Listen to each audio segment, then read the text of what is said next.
heard you wanna. I heard you wanna chat with your girl. Chat with your girl. Chat with your girl. Chat. Business and beauty, come and confess how you make your money and say yes to the gas.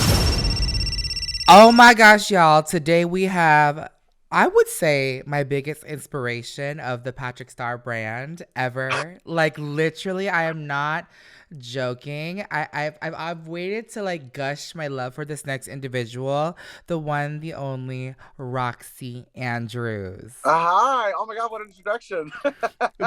Miss Thick and Juicy, bitch. Yes, forever. Oh my gosh. What's up, mother?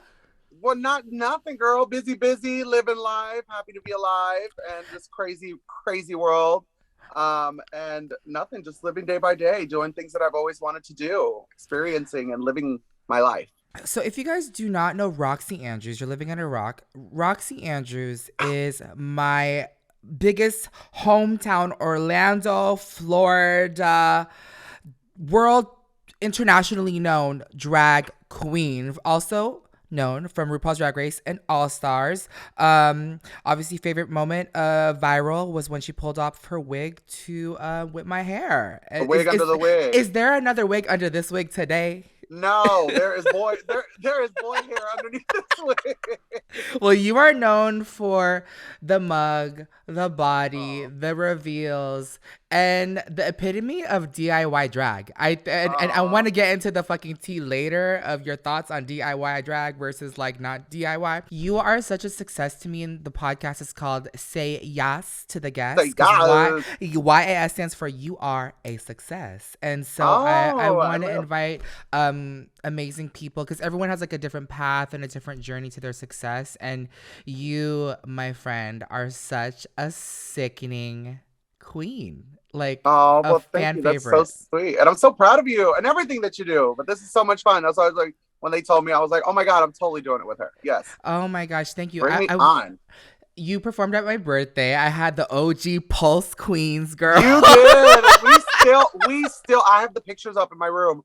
We still talk about that night and how good it was to like all be together and like to travel, because you don't get to travel with the girls like necessarily like Angelica Sanchez and Giselle and everybody together like that. It's always no, I wanted to give you a full on Patrick Star production experience. I was like, you make sure they get in the car, you make sure you get them the hotel, you make sure you get their checks ready, like in the envelope, get them the dressing room, boom, boom. And I wanted to live like my OG like gay fantasy of coming into any of the clubs in Orlando and just seeing y'all on stage. And I created that little itty bitty runway for you. You did. You brought your old school girls that you saw, and you brought us to your new world, of what you are now.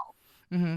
And I'm so excited to have you on the podcast, and so delighted because my first ever gay night, which was not a gay night, it was like Firestone, which had like a gay night, but that doesn't count. But my first ever gay club was Pulse Orlando, and the first queen to see was you.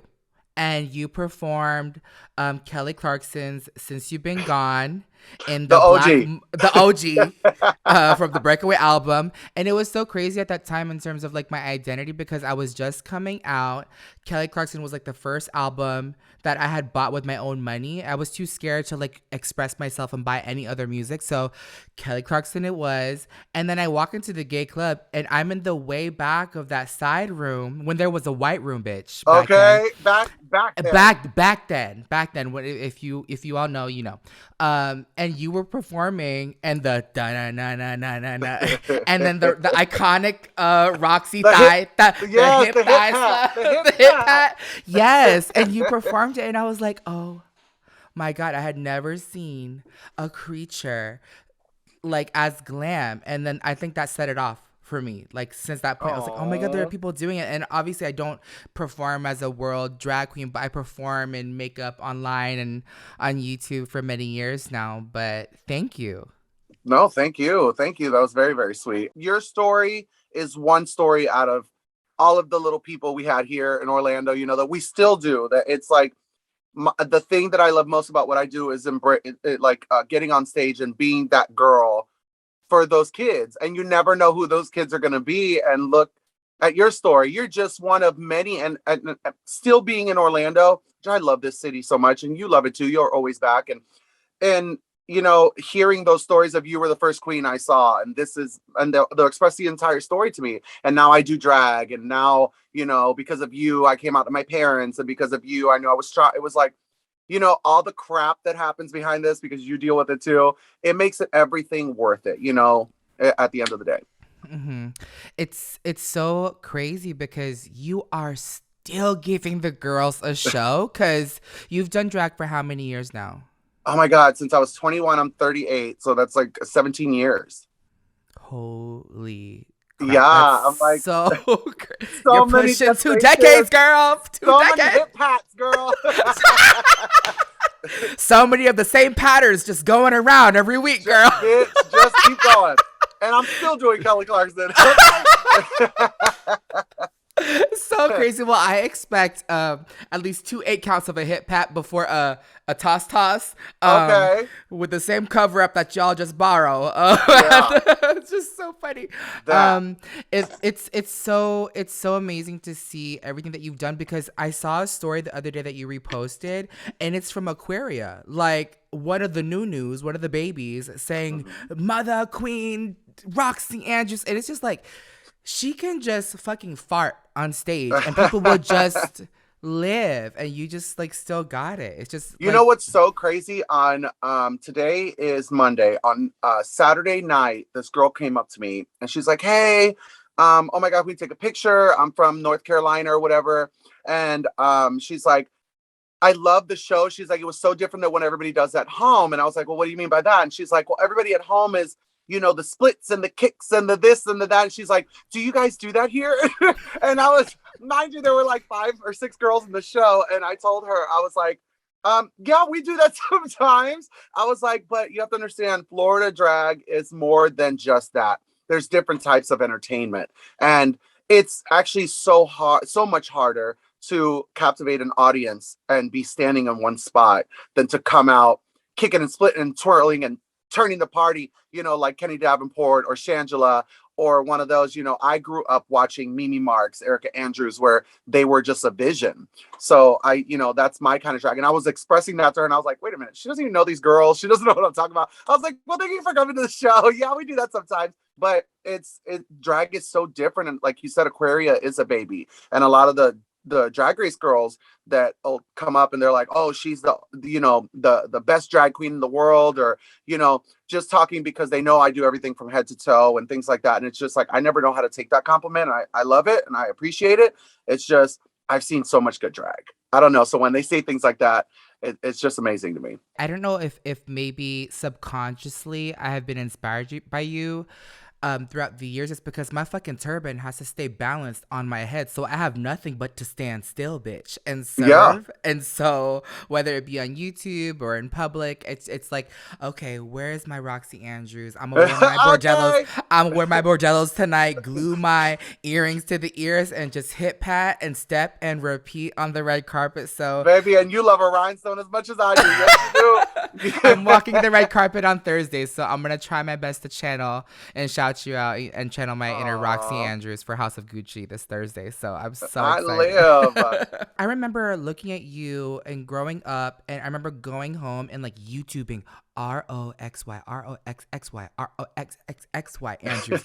And then there was nothing but like maybe 5 videos. And girl, this is when you was plus size, rocking the big hair, doing the hip pat, maybe like a lay down on the floor. Okay. A little moment. Like pre drag race. But then I stumbled across videos from your mother Erica Andrews, and came across, this was like, I think pre-Continental. I remember you were missing for like some weeks, because I was at Pulse like every fucking Wednesday, college night, 11 o'clock, Blue Long Island, and I was like, where is she? But I later found out you were a pageant queen, and then you were in the pageant world. So do you think the combination of Erica and pageant and Continental shaped your drag to who Roxxxy Andrews is today? Well, but when I started, like I said, 17 years ago, there wasn't a drag race. The highest platform and the highest money that you could make. I knew I would love to do this for a living. And the only way, and this is before you, the only way that you can make the good money in doing drag was to be a pageant girl and to have a national title. So when I started doing drag, it was like, those 50 and $75 gigs. And no offense to anybody who gets that now daily, but the way to get the 150s, 175s, 250s was to be a national title holder. And that was the highest of the high in the pay rate, and to travel the world, travel the country. That's why I went right into pageantry. And necessarily, I don't know. I don't know if it was like, if we could get paid like that without doing pageants. I don't know if I ever would have got into it. I love competition. I don't know. But I knew that was the only way I was going to make the big bucks doing what I was doing. Nowadays, it's different. Nowadays, it's, you could be, an influencer. You could be on Instagram. You could do YouTubes. You could do Drag Race. You can sing on American Idol. You can do a lot of things doing drag. There's much more platforms than just pageant. Mm-hmm. I want to, very pageant said. Yes, very, very pageant answer. Very pageant answer said. But me being an Instagram beauty influencer and having a brand, it's all about the look. At any time I could think of any drag queen, it's always you. And I feel like for anyone that aspires to have it slayed and laid, whether it be their hair, their makeup, their outfit, their body, everything, it's like always always. I don't give a fuck. I don't care if you're from Texas, Chicago, New York. I don't care. Roxxxy. It's always like I'm so biased at this point. It's Roxxxy. Like, you have to have a look. So the thing is, what does it take to nail a look when it comes to drag? Like, you are the epitome of glamour and drag. So for baby queens out there, anyone aspiring, like, what was your way and what is a way to like learn about drag? It comes from the inside first and foremost. Before you even put on the garment, you have to sell it. And whatever is going to make you comfortable, whatever you feel like you are portraying, if you have a character in drag, go off of that. If you are a sexy girl when you're done up, when you're in full makeup and a wig, I don't care how bad it is. Like, you just get this persona. And that's why I think people it's like euphoric. I feel like that's why so many people get into it and love it. And so many Halloween babies are made from, because they get into it that one night and they're like, oh my God, I felt like a superstar. Everybody paid me attention and this and that. It just goes off. It goes from the inside. And what's always made me confident, no matter what size I've ever been, is, show a little leg. If you don't have it up top, show a little leg. Wear a little oversized shirt, high slits on the sides, and, your legs are your asset. Wear an oversized shirt and put it over your shoulder. It's not always about being skin tight if you're a bigger girl. And it is. If you choose to wear something skin tight, embrace it, live it. Don't let, it's about confidence. Mm-hmm. And yeah, that's how I feel when I do drag. I don't know. I'll make something and just have my whole ass out and wear like a thong or a little something. And be like, girl, ain't nobody gonna tell me I'm not Tyra Banks walking down the fucking Victoria's Secret Victoria's Secret runway. Like, it's just that. Mm-hmm. Now, when it comes to the sewing, like, your outfits are just insane. And I think watching you for many years, it's always something new, whether it's a stone or a strap or a torso or a leg or an arm. I was just always so mesmerized, and you're like literally the blueprint, like you're literally the pattern. So talk about these patterns. How does she learn? Like, where can queens learn, or where can they purchase the Roxxxy Andrews patterns? Okay, I literally just started by not having someone to sew for me. So I just went over to Walmart, bought a little $89 sewing machine, and just taking like the costumes and things that I did have, or I would find at a thrift store or something, folding it in half, cutting it, and, somehow making it fit on me, to make it whatever I wanted it to be. And then going through YouTube and seeing videos, how to make a swimsuit, how to make a leotard, how to make this, and taking measurements. I've never been one to actually cut out patterns. It's just all of my people laugh at me when I sew. And I've been getting better with the measurements and making a pattern and things like that. But I just go. I don't know. I just know my body. Like, I can literally cut out a leotard in 15 minutes out of fabric and put it together and it fits me like a glove. Like, it's weird. Like, I always thought my pattern is just in my head. I don't know. Yeah. But I love sewing. It was a way of cutting that cost in drag because I wasn't making money like that. I was just working little gigs here and there, talent shows here and there. and we couldn't always get somebody to sew and have new garments. So you had to know how to go buy something and zhuzh it up, like Chevelle would say, zhuzh it up. And yeah, that's how I learned how to sew. I'm self-taught, and it saves a lot of money. And you get really what you want out of things. And no one knew my body the way I knew my body. I knew what I wanted to cover, and I knew what I wanted to show. So talk about like a week. So let's say, where do you perform now and what day? Like, what's the main night? Is it a Thursday? Oh my God. I literally, this was my first weekend home in 10 weeks. Oh, shit. So yeah, I've been on the road, which I'm so thankful, because after COVID, it was like, where is this drag thing going to go? I know a lot of influencers went through that too. It was just like I just, the world was so crazy to me. So I just was like, okay, the bars are going to open back up. They've been closed for a year. How are they going to have money to bring in a high-end drag race girl, to come to their bar when they have made money in a year and a half? So just to be back on the road is just absolutely amazing. And then are you going to start gigging again in Orlando? Yeah, whenever I'm in Orlando, I'm here Thursdays, Fridays, and Saturdays for college night Thursdays, and then Fridays and Saturdays are our main weekend nights. We do shows in the theater with the divas, and when I'm not home, I'm on the road. I'm always posted on Instagram and Twitter and Facebook, and out in cities meeting my fans and living life. Growing up, in my 20s, I feel like you have literally shaped and shocked me all at the same time. And I really want to get into the Roxxxy Andrews gigs. Like I need a day by day walkthrough. So you gig Thursday, Friday, Saturday, maybe Tiptoe Boy on a Sunday at the Parliament House, right? And then it's back to work on Monday. So do we catch when is the hair done? When is the next outfit done? When is the stoning done? When is the mug and new makeup shopping done? Like, what's the routine? Is it hair on Mondays, beauty supply on John Young Parkway on Tuesday? Okay. I need to fucking know. Like if a queen wants to gig from like week to week, what is like the routine? You set the hair on Monday, roller, steam, boom. Like what is the gig? A lot of girls will prep, and myself included, like if I'm home for the weekend, or even if I'm traveling, let's say Thursday to Sunday, I always put to traveling or working. So those are work days. But usually on those days are the days that I actually work on my drag. Like I'll curl the hair, I'll straighten my for that same night. So the morning. So, yeah, because I've been doing it for so long. I have costumes already. And if I sew very quick, like I told you, and I'll buy rhinestone material now where I don't have to stone it. So I'll just think of a thought Monday through Wednesday. I'll think of that thought like, oh my God, I just saw Adele on the cover of Vogue. I love this dress, and it had big puffy sleeves. I said, I'm going to go to Joann's. I'm going to get, sewing studio. I'm going to get some fabric. I'm going to make it happen in my version of it. And that planning is all throughout the Monday through Wednesday. But come Thursday through Sunday, in the daytimes is when I'm getting it together, because I have 2 dogs. I have a boyfriend. Like I can't, those days are very, consumed with no drag. My house is there's no drag anywhere except in my drag room. I call it the drag/sewing room. And then all of my drag is on racks in garment bags. So it's just like, I don't want drag to consume me. When I was younger, drag consumed my whole world.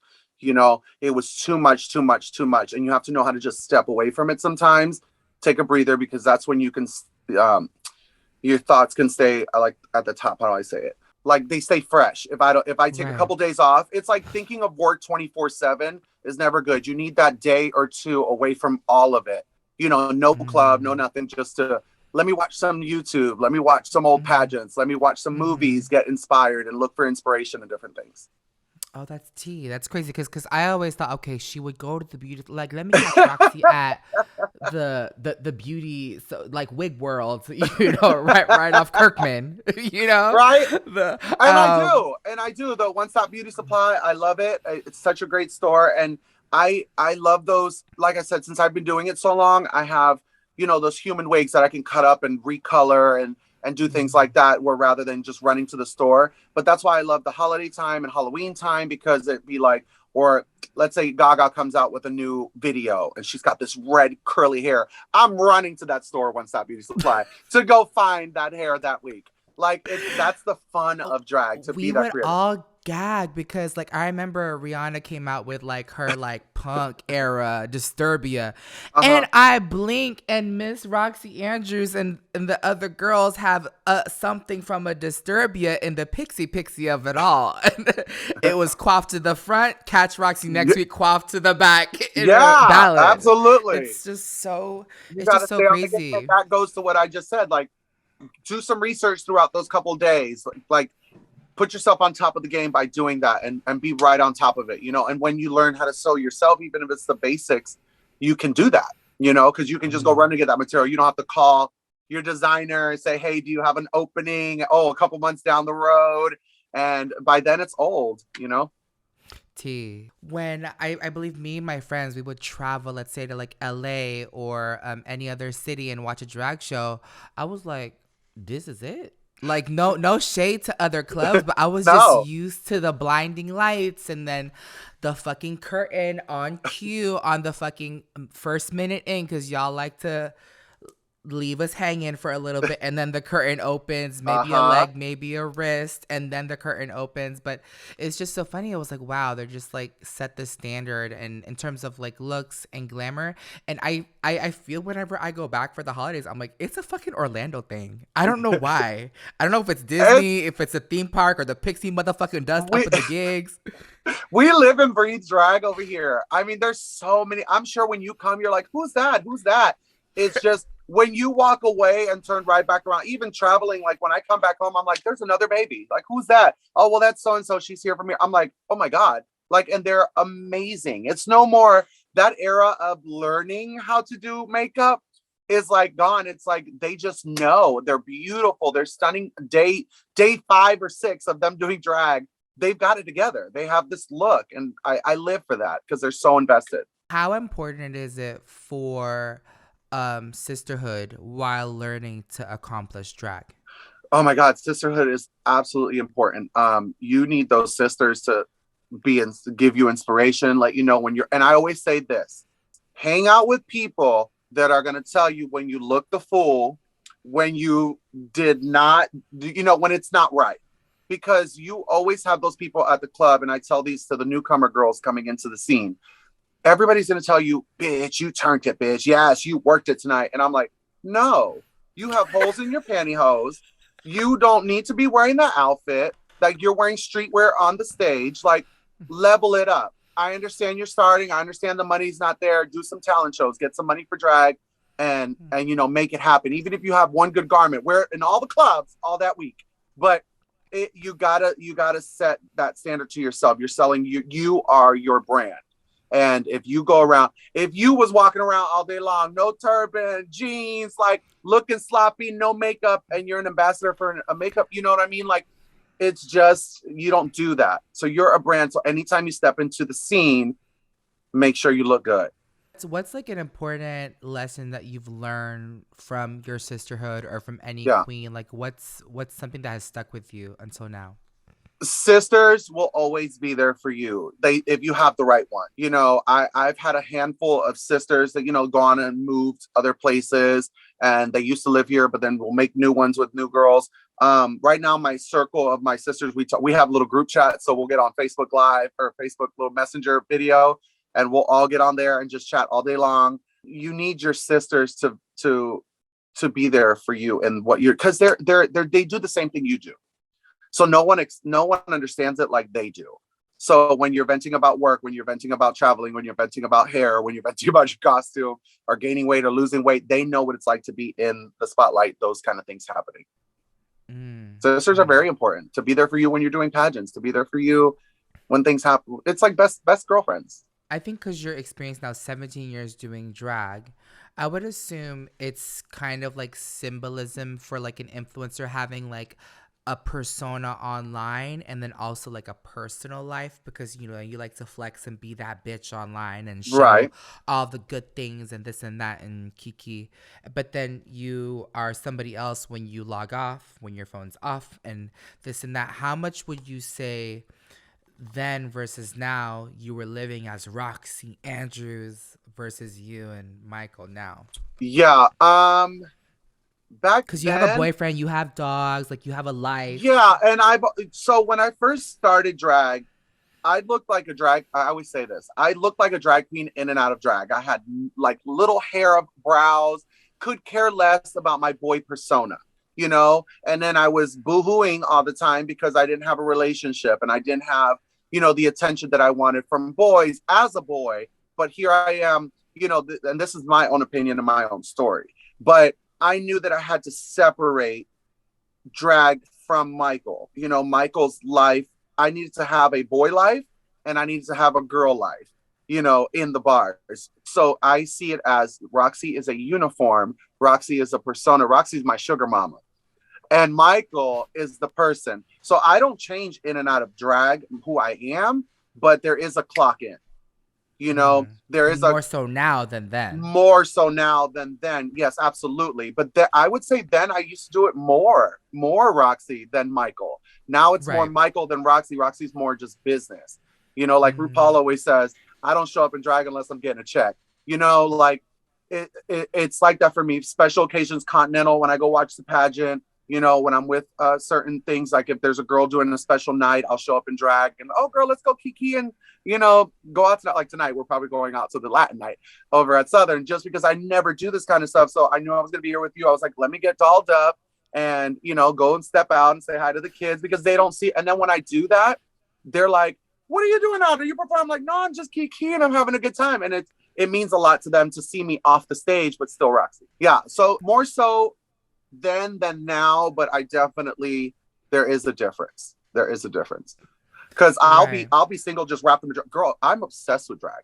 Like I'm always searching heels. I'm always searching wigs. I'm always searching fabrics. I'm doing another pageant because I just love competing and I love getting ready for it. But you've done a pageant, so you know that was way in your back day. That was not. I've done a pageant, just 1.5. Yes. Don't act over there, bitch. Don't act over there. No, but you know, did you have fun getting ready? It was stressful. I did. Yeah, it was stressful. It was crazy, like performing, but it's so crazy because, girl, give me a camera, nipples up, I am sickening, girl. The second I have to cinch and tiptoe, it's a whole nother motherfucking story. It's literally a step and repeat drag for me. It's very really yes, because as Patrick Star, I feel like I'm like a face queen and the hands and the posing and the beauty campaign. I did a commercial last week and they wanted the whole regalia, the coat, the heel. Girl, my assistant was taking off my shoes on and off like every 5 minutes because I was like, I could never do drag. Like I could never. Like here I just serve face and I feel like that's why YouTube and beauty has been like my medium because I can just give it and my voice and not really body all the time. So that's just, I think, my version of quick drag. Girl, you don't make it look like that. That's it. I would have never guessed that. Girl, the cameras are moving. I have 1, 2, 3. I have like 8 lights in front of me. Yeah. 8 lights, 2 cameras, a desktop, like a mic. It's just like such a production. But what the girls see, it's kind of like my stage. They only see like a cropped version of what you guys see. So that's why I really appreciate drag because like down to the fucking piglets, like I know they're swollen, I know they're barking, I know they can't breathe, I know they're hungry, you know. So as you know, catch me at, you know, Southern Nights, you catch me in a high-waisted jean and a bodysuit and a full mug, girl. But girl, the bank account is still the motherfucking same. Okay. I can dress whatever the hell, you know. So it's just kind of like my version, but that's why I really admire drag and appreciate it, but also the same, you know, if it's like out on the red carpet or like for work, like I'm Patrick Star, you know, in regalia. So yeah. Can you talk about like advice, like being, you know, 2 decades in drag, almost, what it takes to find love as a queen? Oh, okay. To find love. And it's so cheesy. You literally have, I would say it'd be a mix of what I just said about knowing that the boys that are willing to date. I always said this. I've dated many of queens, you know, other people who did drag. And the reason people are like, oh, that's kai-kaiing. Why would you date another queen? Blah, blah. I'm like, I couldn't say no to dating somebody that I thought was an attractive man because they did drag, because I want them to do the same for me. I want you to accept me as Michael and love me still when I'm Roxxxy. So how could I discriminate against somebody that I'd be attracted to as a male who just happens to do drag? So I always say it like that. Like, you have to have your boy life. You have to have your girl life. Now, as far as the work and the, traveling and continuing to make them happy, and, it's give and take like any relationship. And like I said, that Monday through Wednesday, or even Sundays sometimes, because I don't work if I'm in town on Sundays. Like this Sunday, yesterday, we went to Lake Eola, we walked the dogs, we had a day. Like, I make sure that those days are devoted to a relationship, and don't always make drag a priority because your life is more important. There has to be an outside life besides just that, business. Some people don't have the choice. They're so involved in their career, and there's different stages of your career. I'm still a full-time booked drag race girl at Top Dollar. Like, I'm still traveling, still going. I'm not sitting at home doing nothing, So it is hard. And being gone those 10 weeks and a half, 10 weekends in a row, I just came home and made sure that he was happy. And constant communication of, I'm here, or no, I would not be cheating, because people think that you're on the road, you're a star, you're, no pun intended, you're a star. And, people do come on to you and in those DMs and things like that, but you can't get twisted. That instant gratification of, hooking up that night cannot compare to a long-term relationship of what you have at home. That's just a moment. Yeah. It's probably fun when you're younger. When you're younger, and there's times, bitch, if you're single, get your complete life.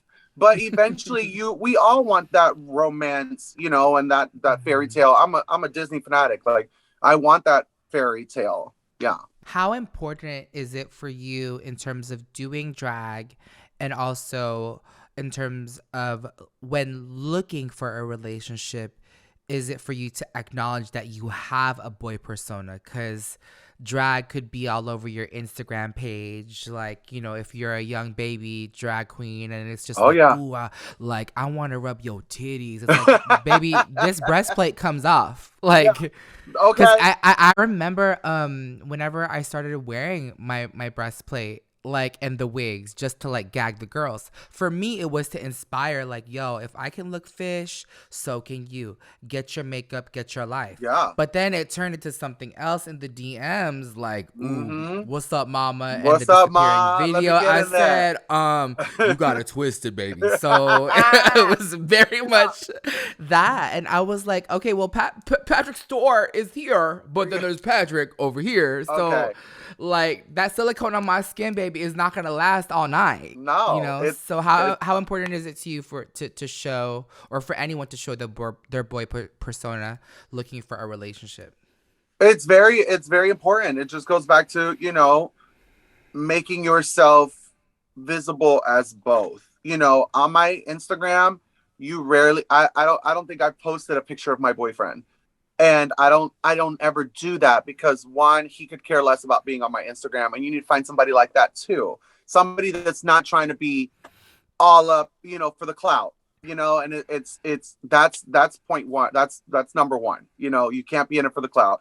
I'm Roxxxy, but that she goes away, just like you said. She gets put away, and you got to deal with me in the mornings, noons, and nights, So you got to find somebody who's there for those specific things. And then number two, just staying true to yourself, girl. Stay true to yourself. Find somebody who deserves you. Find somebody who will deal with all your shit, but is lucky to have you. You're a prize. Yeah. I see. What's your rundown when you were dating and like interviewing guys, like you're Roxxxy Andrews, like I ain't trying to pay, I'm not trying to sugar mama no bitch. If within the first meeting you mentioned Drag Race, it's a no. It's a no. It's a no. If you're telling me my favorite thing about Drag Race with you was when you did that, no. No, it's just a no happened? For me. It's if not, if you're interested. What'd you say? It's happened before? Oh, all the time. All the time. And they'll, and a lot of the other Drag Race girls, from just us comparing stories, there's so many times they'll take somebody home, hook up like everybody does, and they can't get it up. And it's like, No, because they're so infatuated with who you were, but they're not sexually attracted to you, you know, when all the regalia came off. You know, so it's just about the hype of being with that celebrity. It's like you could be you think that you're so attracted to someone, but it's just about you wanting to be able to say you're with them. When it doesn't work, you know, they never get it done. But yeah, it's just, I've heard some crazy shit. You have no idea. Like, I can't believe. Crazy shit. But yeah, if you say anything within that first conversation about Drag Race, my brain tells me that you're trying to be you're a fan, you know? You're a fan, and there's nothing wrong with that. But I'm not going to pursue anything with a fan. And if I did, then you'd really have to over prove yourself. You know, yeah, I'm a fan of you. Yeah, I appreciate your work. Like if somebody walks up to me like, look, I know you're Roxxxy, and this has happened too. I know you're Roxxxy. I appreciate you. I look up to you, you know, of what you do. I respect it. I also think that Michael's very attractive. I would love to get to know him. And if I could take you out, I would love that. I mean, I'm already like, where's your number? Is that how it happened? Is that how it happened? This one, well, he, okay, it's been 2 years. I saw him at the Parliament House when it was still around. Rest in peace, Parliament House. And yeah, I saw him at Parliament House like twice, and I know everybody in Orlando. Like if you're coming in, you're either freshly 18, which I cannot, and or you're from somewhere else or whatever. So I kept looking at him, and I would go on Sundays on purpose because he was always there. I hope he's not listening because he's probably somewhere in the house listening. But no, yeah, he was just cute, and I was like, oh, he's really cute, blah blah blah. And Darcel would always announce me in the audience, and he would never pay kind of attention to it. So then one night I looked him up and I wrote him, you know, and I was like, hey, it was really nice meeting you, and he said, you too. Blah. Girl has never seen an episode of Drag Race, could less be bothered like about any of that. He never went out, like, and that was the initial spark. So we went on a date and we just figured things out. And then, you know, in one of our first dates, I was like, look, I'm really interested in you. Do you want to, you know, start dating or whatnot? And he's like, well, I can't give you what you need. You know, I'm not where you are, like successfully, you know? And I was like, look, I'm not looking for somebody who's where I'm at. I'm interested in you. I ask you to bring nothing but yourself, as I'm going to bring nothing but myself.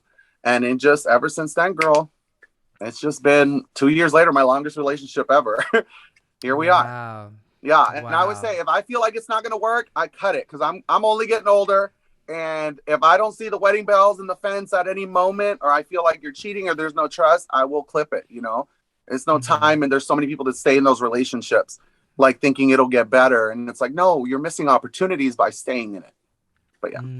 Being a fantasy Disney fanatic girl, what does the wedding look like? Is it a 2-part wedding with a Roxxxy Andrews regalia? And then is there like a boy in a tux, white on white wedding? Because I know both, you're going to walk down the aisle in both, you know, Michael and Roxxxy, but which one comes first? I have no idea. I just know. I see you with the, you know, best thing I never had bun. The whipped, the croissant, or maybe the coiffed pompadour on the top with the veil coming down, or maybe a long 26, 28, 24, like weave, like, or to the side for the reception. But knowing your bitch ass, like there has to be the gown of gowns with the train, with the thing, with the fantasy, because you wouldn't feel whole, would you? If you didn't have Roxxxy at the wedding, because that's not fair, because he's marrying both, right? Right. And, you know, we all in our little gay boy world are just, especially as queens, we always, I envision my wedding in my mind to be the only like Walt Disney World wedding, like white flowers, have Mickey and Minnie there, like in front of the castle, the whole moment. If you ever watched Family Matters, when they visit Disney World, he proposed to her at the castle. I want that whole moment. He's so simple, like just like whatever you want, babe. Like, that I just don't know. But who's gonna come down the aisle is what. But that's what I'm saying. I don't know. If you did a tux on tux wedding, you would feel so bad. I feel. You think?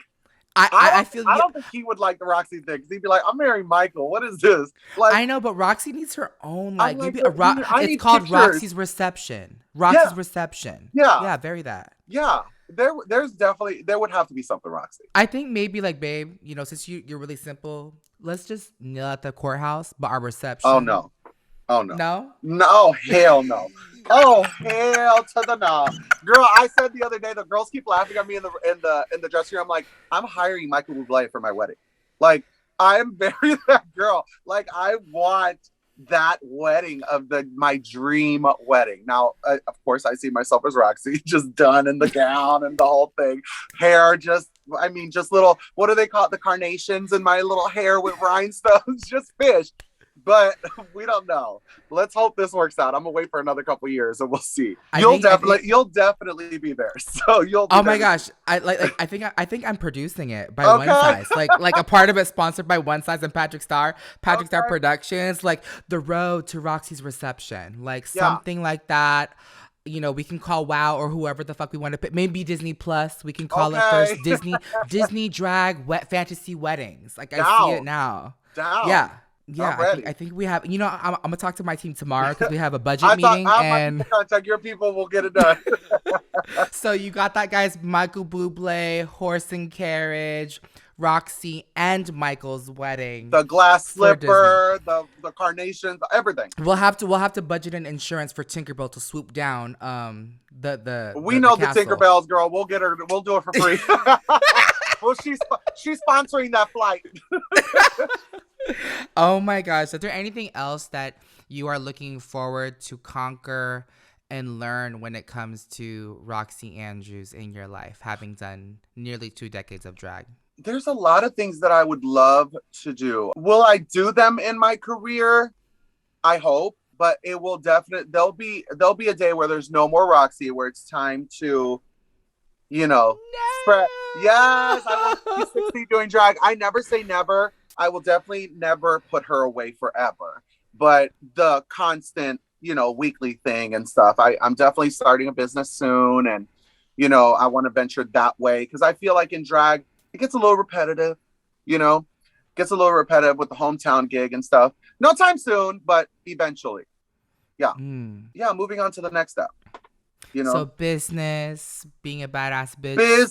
Being a badass bitch, sponsoring girls, you know, for pageants and that kind of stuff. Like, I'll make costumes and wigs for other girls, you know, as far as that'll be my little tick of drag. You know, I'd be like, girl, you know what?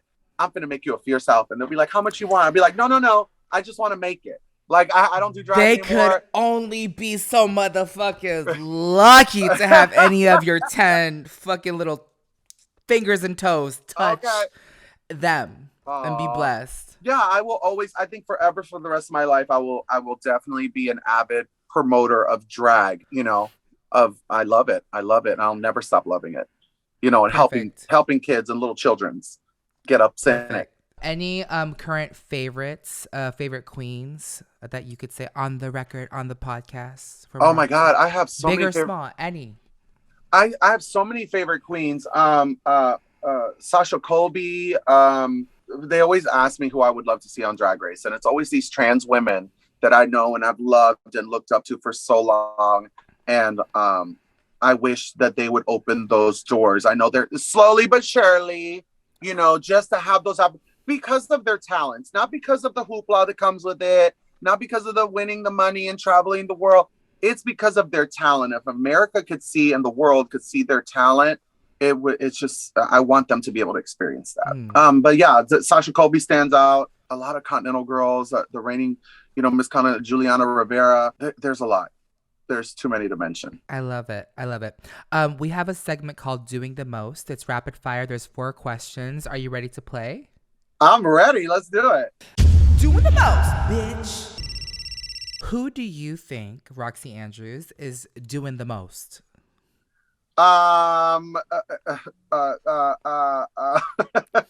Wait. Good or bad? It could be good. Are we talking Drag Race or just any queen in general? Anybody. Doing the most. Kaya Adonis. Why? Why?